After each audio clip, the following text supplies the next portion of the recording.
Olá, meus amigos e minhas amigas, tudo bem com vocês? Aqui é o Professor Michel Knowsacer e hoje nós estamos gravando nosso segundo episódio da série How to Get Away with a Michelle.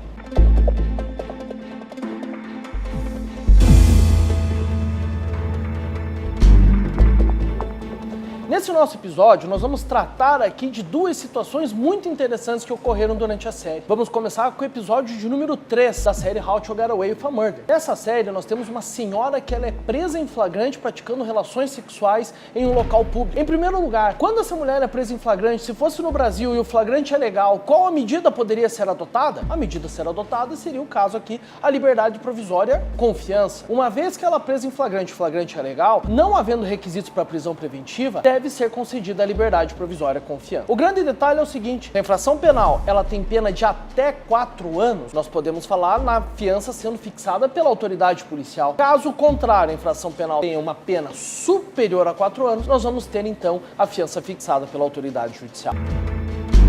Mas prosseguindo no capítulo, a gente percebe que essa mulher, ela vai ser presa porque ela mentiu o nome, ela falsificou documentos de identidade e ela foi acusada da prática de um atentado que acabou tirando a vida de uma pessoa. E mais, fica claro no episódio que essa mulher, ela fazia parte de um grupo anticapitalismo que tinha um líder supremo, uma pessoa que detinha o domínio do fato a respeito das ações que esse grupo perpetrava. Durante o episódio, é procurado o líder dessa organização que se compromete em assumir toda a culpa pela morte da pessoa pelo atentado, de modo a livrar essa mulher. Mas qual é a surpresa? A surpresa é que no momento do julgamento, esse homem, ele na verdade entrega a mulher como autora do crime. Por quê? Porque fica claro que ele faz um acordo com a promotoria de justiça. E aí vem a pergunta, esse acordo no Brasil, qual seria o nome? A partir do momento que esse homem confessa a autoria e entrega os terceiros que estariam envolvidos com o fato, nós damos o nome disso de colaboração premiada. Havendo a caracterização disso como uma organização criminosa, é possível um acordo de colaboração premiada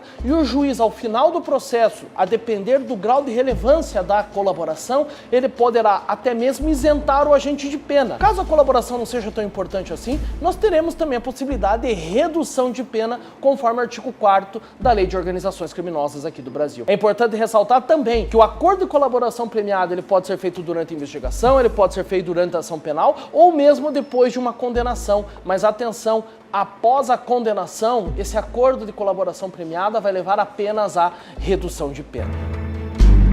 Já no 6º episódio, a equipe da professora vai defender um homem que já está condenado à morte por ter matado a namorada. A equipe então entra com uma medida para suspender a execução da pena de morte. Durante o trâmite desse pedido, descobre-se que a condenação desse homem foi pautada em provas falsas, pois esse homem era um ativista e por interesses imobiliários, o proprietário da área usou de provas falsas para incriminá-lo pela morte dessa namorada. Ou seja, era um inocente à beira da morte. Em primeiro lugar, precisamos ressaltar que aqui no Brasil nós não temos em tempo de paz pena de morte. Por outro lado, aqui no Brasil nós temos uma medida para tentar evitar aqui a manutenção de uma condenação injusta. Sim, nós temos aqui no Brasil o Instituto da Revisão Criminal. A revisão criminal é cabível nas hipóteses em que você tem sentença condenatória transitada em julgado. E uma das hipóteses que o artigo 621 do Código de Processo Penal permite a revisão criminal é quando a condenação é pautada em provas falsas. No caso do episódio 6, as provas que basearam a condenação desse homem eram provas falsas. De maneira então que, tanto que você vai ver no episódio, a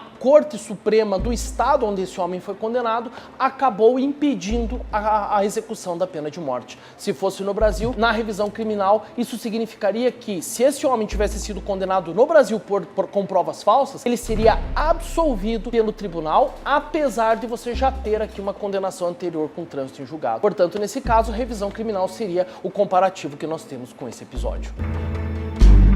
Com isso encerramos esse nosso segundo episódio. Aguardo os comentários dos amigos, das amigas, a respeito dos nossos assuntos aqui abordados. E também espero a sua indicação de quais episódios você quer que a gente comente. Se você não viu o nosso primeiro capítulo, aqui no link abaixo nós temos aqui o vídeo onde você pode assistir. Aguardo a todos, um abraço, até mais. Tchau!